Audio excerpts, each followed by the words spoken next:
الحمد لله وكفى وسلام على عباده الذين اصطفى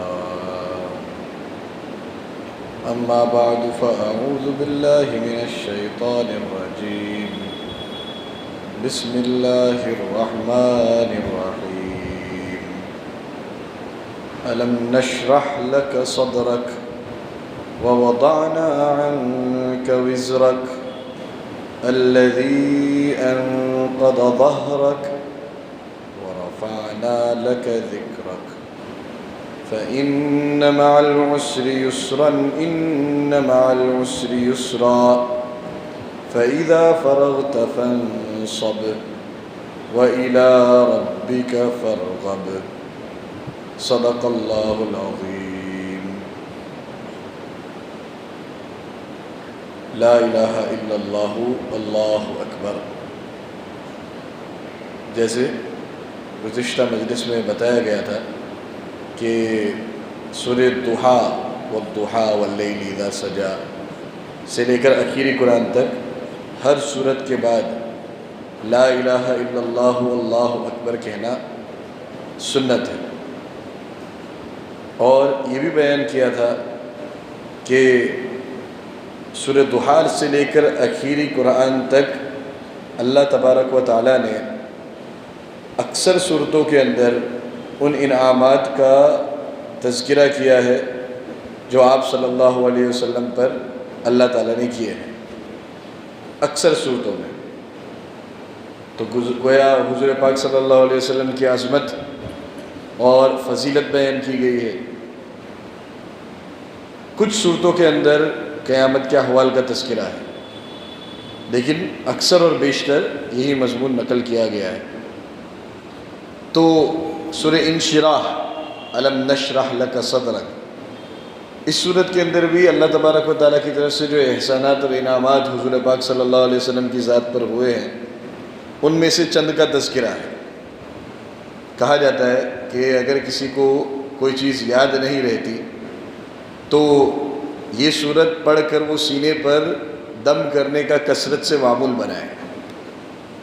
الم نشرح لک صدرک والی صورت پڑھ کر کثرت سے سینے پر دم کرتا رہے تو اللہ تبارک و تعالیٰ اس کی برکت سے اس کے سینے کو کھول دے گا اور اسے آسانی کے ساتھ چیزیں یاد ہونی شروع ہو جائیں گی، خصوصاً جو حافظ بنتے ہیں ان کے لیے بہت ہی زیادہ مؤثر ہے۔ ترجمہ سنیں، الم نشرح لک صدرک، کیا ہم نے آپ کا سینہ نہیں کھول دیا؟ یعنی اللہ تبارک و تعالیٰ کہہ رہے ہیں حضور پاک صلی اللہ علیہ وسلم سے، کیا ہم نے آپ کے لیے آپ کا سینہ کھول کر اس بات کے لیے تیار نہیں کر دیا کہ آپ وحی الہی کے بوجھ کو برداشت کر سکیں؟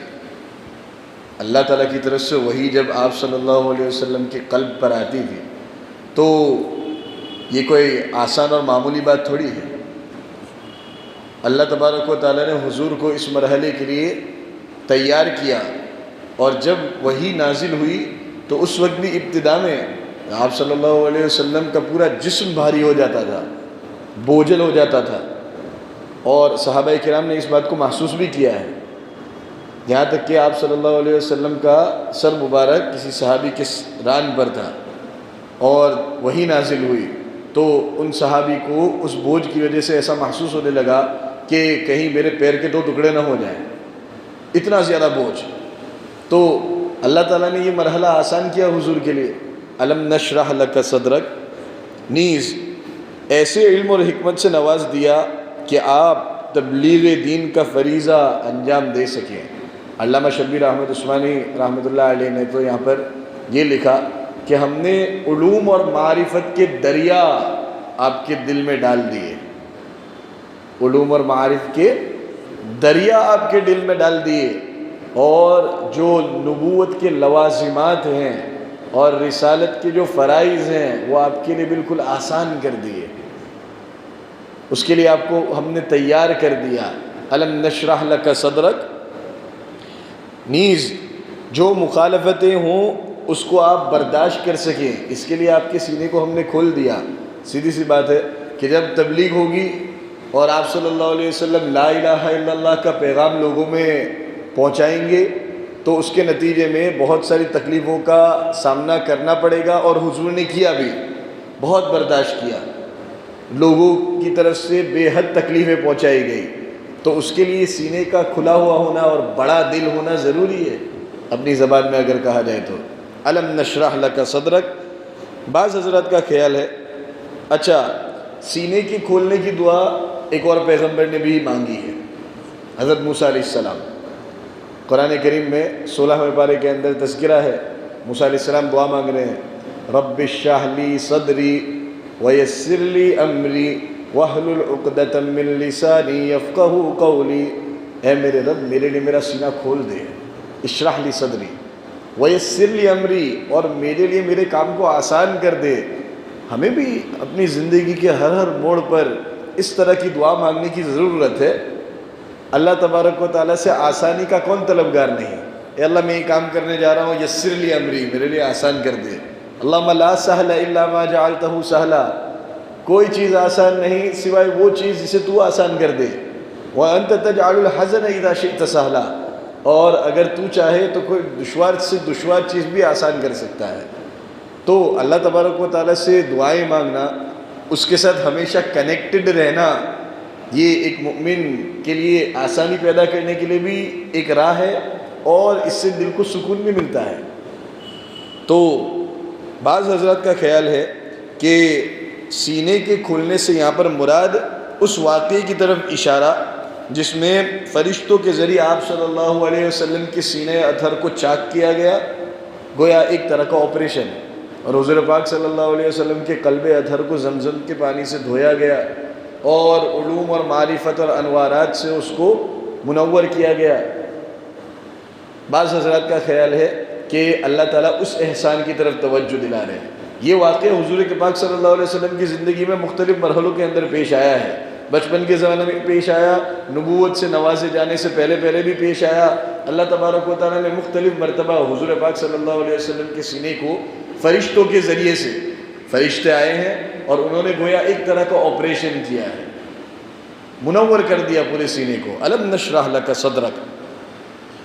صحابہ نے پوچھا اللہ کے رسول سے، یا رسول اللہ کیا سینے کو بھی کھولا جاتا ہے، اس کی کوئی علامت ہے؟ تو حضور پاک صلی اللہ علیہ وسلم نے 3 چیزیں ارشاد فرمائی۔ نمبر 1 دار الغرور سے پہلو تہی، نمبر 2 دار الخلود کی طرف رجوع، اور نمبر 3 موت کے آنے سے پہلے موت کی تیاری میں لگنا۔ دار الغرور سے پہلو تہی یعنی دار الغرور سے مراد دنیا، یہ دھوکے کا گھر ہے۔ دار الغرور کا ترجمہ ٹرانسلیشن ہوتا ہے دھوکے کا گھر۔ اس سے پہلو تہی یعنی اس سے منہ ہٹا لینا، اس کی طرف توجہ نہ دینا، دنیا کے اندر رہ کر دنیا کا نہ ہونا۔ آدمی کو دنیا کے اندر تو زندگی گزارنی ہے، پیسے کمانے ہیں، ضرورت لگی ہوئی ہے، لیکن اس کے باوجود بھی اس کا دل یہاں نہیں لگ رہا۔ نمبر 2 دار الخلود کی طرف رجوع، یعنی ہمیشہ کا جو گھر ہے جہاں ہمیشہ زندگی گزارنی ہے، اس کی طرف آدمی رجوع کرے۔ اور نمبر 3 موت کے آنے سے پہلے موت کی تیاری کے اندر لگ جائے کہ موت سے کس کو رستگاری ہے، آج وہ تو کل ہماری باری ہے، یقیناً موت آنے والی ہے، اور کوئی شخص اس چیز سے، اس حقیقت کا انکار نہیں کر سکا۔ انکار کرنے والوں نے بھلی چیزوں کا انکار کر دیا، خدا تک کا انکار کر دیا، لیکن موت ایک ایسی حقیقت ہے کہ دنیا کے اندر کوئی بھی آدمی اس کا انکار نہیں کر سکتا۔ کل نفس ذائقۃ الموت، ہر نفس کو موت کا مزہ چکھنا ہی چکھنا ہے، آئے ہیں تو جانا ہی جانا ہے۔ یہ ایک لازمی حقیقت ہے اور ایک تلخ حقیقت ہے۔ اللہ تبارک و تعالی ہمیں بھی موت کے آنے سے پہلے موت کی تیاری میں لگا دے۔ تو یہ 3 علامتیں ہیں اس شخص کے لیے جس کے سینے کو اللہ تبارک و تعالیٰ نے کھول دیا ہو۔ ہم میں سے ہر ایک چاہتا ہے کہ ہمارا بھی سینہ اسلام کے لیے کھل جائے۔ یہ 3 علامتیں۔ وَوَضَعْنَا عَنْكَ وِزْرَكَ، اور آپ سے آپ کے بوجھ کو اتار دیا۔ کیا ہم نے آپ سے آپ کے بوجھ کو اتار نہیں دیا؟ اب وزر کے 2 معنی ہوتے ہیں۔ وزر کا ایک معنی تو بوجھ، جیسے کہ ترجمے میں کیا گیا، اور وزر کا ایک ٹرانسلیشن ہوتا ہے گناہ۔ کیا ہم نے آپ سے آپ کی چوکیں نہیں ہٹا دی اور اس کو کلیئر نہیں کر دیا؟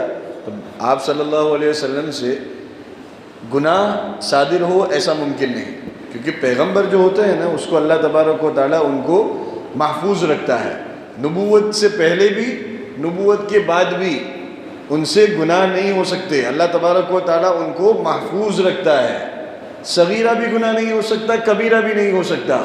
یہ ہمارا موقف ہے، یہ ہمارا عقیدہ ہے۔ لیکن حضور پاک صلی اللہ علیہ وسلم کی حیات طیبہ میں بعض مرتبہ حضور نے کسی چیز کے اندر مصلحت دیکھی، اس میں حکمت دیکھی، اس کے مطابق حضور نے فیصلہ کیا، بعد میں چل کر پتہ چلا کہ وہ چیز خلاف حکمت تھی، خلاف مصلحت تھی، اس پر اللہ تبارک و تعالیٰ کی طرف سے حضور پاک صلی اللہ علیہ وسلم کو متنبہ بھی کیا گیا۔ قرآن کریم میں ایسے مواقع ہیں اللہ تبارک و تعالیٰ نے ان کو بیان کیا ہے جہاں پر اللہ تبارک و تعالیٰ حضور کو متنبہ فرما رہے ہیں، عفا اللہ عنک لما اذنت لہم، آپ نے کیوں اجازت دی، وغیرہ وغیرہ مواقع بہت ہیں، تفصیل کا ابھی موقع نہیں۔ لیکن حضور پاک صلی اللہ علیہ وسلم کو ان چوکوں کی وجہ سے بھی، یہ معمولی تھی، اجتہادی غلطیاں تھیں، ان چوکوں کی وجہ سے بھی حضور پاک صلی اللہ علیہ وسلم کو بڑی گرانی ہوتی، تکلیف ہوتی، بوجھ جیسا محسوس ہوتا، تو اللہ تبارک و تعالیٰ کی طرف سے اس پر بھی معافی کے اعلان اللہ تعالیٰ نے 2 مرتبہ قرآن کریم میں کیے ہیں۔ ایک تو یہاں پر کہ ہم نے وہ چیزیں معاف کر دی ہیں آپ سے، وَوَضَعْنَا عَنْكَ وِزْرَكَ، ہم نے ہٹا دیا ہے آپ سے اس بوجھ کو، اس غلطی والے بوجھ کو۔ اور سورہ فتح کے اندر بھی اللہ تبارک و تعالیٰ نے اس بات کو نقل کیا ہے، مدنی دور میں سورہ فتح جو ہے اِنَّا فَتَحْنَا لَكَ فَتْحًا مُبِينًا، یہ مدنی دور کے اندر نازل ہوئی ہے، اور یہ سورت سورہ انشراح یہ مکی دور کے اندر نازل ہوئی ہے۔ تو ایک مطلب تو وزر کا یہ ہے جو چوک آپ صلی اللہ علیہ وسلم سے حضور کی حیات طیبہ میں واقع ہوئی، اور دوسرا مطلب وزر کا بوجھ ہے۔ تو وہی بوجھ یہ تھا کہ آپ صلی اللہ علیہ وسلم کیسے وحی کے اترنے کو برداشت کر سکیں گے، اس لیے کہ ابتدا میں جب آپ صلی اللہ علیہ وسلم پر وحی نازل ہوتی تھی تو حضور بڑا بوجھ محسوس کرتے تھے، لیکن آہستہ آہستہ یہ کیفیت اللہ تبارک و تعالیٰ نے ختم کر دی، حضور پاک صلی اللہ علیہ وسلم اس کے عادی بن گئے۔ اسی کے ساتھ ساتھ ایک احساس آپ صلی اللہ علیہ وسلم کو یہ بھی ہوتا تھا کہ مخالفتوں کا جو طوفان اٹھ رہا ہے، میرے سامنے دن بدن جو مخالفتیں بڑھتی جا رہی ہیں، اسی فضا میں آپ صلی اللہ علیہ وسلم تبلیغ دین کا فریضہ کس طرح انجام دے سکیں گے، میں ان سب چیزوں کو ٹیکل کس طرح کر پاؤں گا، اور میں اللہ تعالیٰ کا پیغام کس طرح پہنچا پاؤں گا۔ لیکن اللہ تعالیٰ کی طرف سے آپ صلی اللہ علیہ وسلم کو اطمینان دلایا گیا کہ یہ دین پھیل کر رہے گا اور غالب آ کر رہے گا، اس لیے آپ ٹینشن نہ لیں، آپ تکلیف محسوس نہ کریں، بوجھل محسوس نہ کریں، ہم نے اس بوجھ کو، اس ٹینشن کو آپ سے دور کر دیا ہے، دن بدن آپ کے لیے آسانیاں پیدا ہوں گی۔ تو الذی انقض ظہرک، یہ وہ بوجھ تھا جس نے آپ کی کمر توڑ رکھی تھی، انقض توڑ رکھی تھی، ظہرک آپ کی کمر کو، یعنی بہت ہی سخت بوجھ آپ صلی اللہ علیہ وسلم محسوس کرتے تھے۔ ورفعنا لک ذکرک، اور ہم نے آپ کی خاطر آپ کا آوازہ بلند کر دیا، آپ کا تذکرہ بلند کر دیا۔ دیکھا جائے تو تینوں تین احسانات کا ذکر کرتے ہوئے اللہ تبارک و تعالیٰ نے ہر موڑ پر، ہر آیت میں لک یا عن کا بیان کیا ہے۔ الم نشرح لک صدرک ووضعنا عنک وزرک الذی انقض ظہرک ورفعنا لک ذکرک۔ لک، یہ لکا کا مطلب کیا ہوتا ہے، عنکا کا مطلب کیا ہوتا ہے، یعنی یہ سب کام جو ہم نے کیے نا یہ آپ کی خاطر کیے ہیں، ہم نے آپ کے لیے یہ سب کام انجام دیے ہیں۔ یہ محبت والا انداز ہے، اللہ تبارک و تعالیٰ محبت کا اظہار کر رہے ہیں آپ صلی اللہ علیہ وسلم سے۔ تو ورفعنا لک ذکرک، ہم دیکھتے ہیں کہ اللہ کے رسول کا تذکرہ اللہ تبارک و تعالیٰ کی ذات کے ساتھ اور اس کے نام کے ساتھ کیا جاتا ہے۔ اذان میں دیکھیں، اقامت میں دیکھیں لا الہ الا اللہ، تشہد میں، جمعہ میں، عید الفطر اور عید الاضحیٰ کے خطبات میں، ایام تشریق کی تکبیرات میں آپ صلی اللہ علیہ وسلم کا تذکرہ، یوم عرفہ میں جمرات کے پاس، صفا مروہ کے پاس نکاح کے خطبے میں اشہد ان لا الہ الا اللہ و اشہد ان محمد الرسول اللہ، لا الہ الا اللہ محمد الرسول اللہ۔ اگر کوئی محمد کو نہیں مانتا تو وہ مومن ہی نہیں ہے۔ اگر کوئی محمد کو نہیں مانتا اور یہ نہیں مانتا کہ وہ آخری پیغمبر ہیں تو وہ مومن ہی نہیں۔ اس سے بڑھ کر اور کیا اعزاز، لا الہ الا اللہ محمد الرسول اللہ۔ ہم نے آپ کے تذکرے کو بلند کر دیا۔ کہا جاتا ہے کہ انڈونیشیا سے لے کر امریکہ تک جتنے بھی ملک ہیں، 24 گھنٹوں کے اندر کوئی ایسا وقت نہیں گزرتا، کوئی ایسا لمحہ نہیں آتا کہ جہاں پر اذان کی آواز گونجتی نہ ہو۔ 24 آورز میں دنیا کے اندر کہیں نہ کہیں اذان ہو رہی ہوتی ہے، اور اللہ تبارک و تعالیٰ اپنے نام کے ساتھ ساتھ آپ صلی اللہ علیہ وسلم کے نام کو بھی بلند فرما رہے ہوتے ہیں، لا الہ الا اللہ۔ غرض ہر جگہ اللہ تبارک و تعالیٰ نے اپنے نام کے ساتھ آپ صلی اللہ علیہ وسلم کے نام کو بلند کیا۔ فَإِنَّ مَعَ الْعُسْرِ يُسْرًا، اب سنو تو یقیناً مشکل کے ساتھ آسانی ہے۔ إِنَّ مَعَ الْعُسْرِ يُسْرًا، ضرور مشکل کے ساتھ آسانی ہے۔ 2 مرتبہ اس لیے کہا گیا کہ جو مشکلیں تھیں وہ بھی تو بڑھ رہی تھی نا، تو مشکلات کا سامنا بڑھ رہا تھا، تو اس کے لیے تسلی اور دلاسا بھی ایسا ہی دیا گیا کہ تسلی رکھیں، مشکل کے ساتھ اللہ تبارک و تعالیٰ آسانیاں پیدا کرے گا، تنگی میں سے اللہ تعالیٰ راستہ نکالے گا۔ یہ ہمارے لیے بھی سبق ہے، ہم جب سنیں تو ہمارے لیے بھی، بلکہ کسی بھی پریشان حال کے لیے اس میں دلاسا اور دلداری کا سامان ہے۔ إِنَّ مَعَ الْعُسْرِ يُسْرًا، اس میں رسول اللہ صلی اللہ علیہ وسلم کو تلقین ہے کہ آپ موجودہ دشواریوں سے پریشان نہ ہوں، اللہ تعالیٰ بہت جلد ان پریشانیوں کے مقابلے میں آسانیاں پیدا کرے گا۔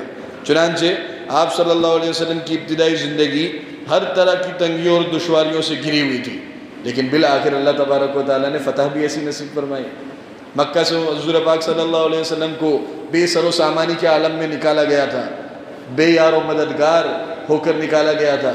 حضور پاک صلی اللہ علیہ وسلم مکہ سے نکل رہے ہیں تو بھی وہاں پر مڑ کے دیکھ رہے ہیں کہ شہر مکہ مجھے تو بہت زیادہ پسند ہے، اور اگر میری قوم مجھے تجھ سے نہ نکالتی تو میں تجھے چھوڑ کر کہیں اور نہ جاتا۔ وَلَوْلَا أَنَّ قَوْمِي أَخْرَجُونِي مِنْكِ مَا سَكَنْتُ غَيْرَكِ، کہ اگر میری قوم مجھے یہاں سے نہ نکالتی تو میں تجھے چھوڑ کر کہیں نہ جاتا۔ بڑی تکلیفوں کا سامنا کیا ہے حضور پاک صلی اللہ علیہ وسلم نے، لیکن دل بدلتے ہیں، دن بدلتے ہیں۔ 8 سال کے عرصے میں دوبارہ آپ صلی اللہ علیہ وسلم اسی مکہ کے اندر فاتحانہ حیثیت سے داخل ہوئے، 10,000 کا لشکر لے کر، 10,000 جان نثاروں کے ساتھ آپ صلی اللہ علیہ وسلم کے قدموں میں جو اپنی جان قربان کرنے کے لیے تیار تھے۔ ایسے صحابہ کرام کے ساتھ آپ صلی اللہ علیہ وسلم 8 ایئرز کے اندر، 8 سال کے اندر دوبارہ فاتحانہ حیثیت سے داخل ہوئے۔ تو اللہ تبارک و تعالیٰ دن بدلتا ہے، اسی کا وعدہ اللہ تعالیٰ نے یہاں پر کیا۔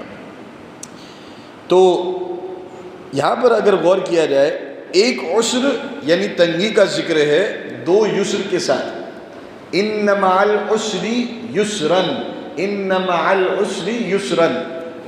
عربی زبان کے اندر جب الف لام کسی کلمے کے شروع میں لگا دیا جائے تو بعض مرتبہ مطلب یہ ہوتا ہے کہ عسر ایک ہے جس کا تذکرہ 2 آیتوں میں ہو رہا ہے۔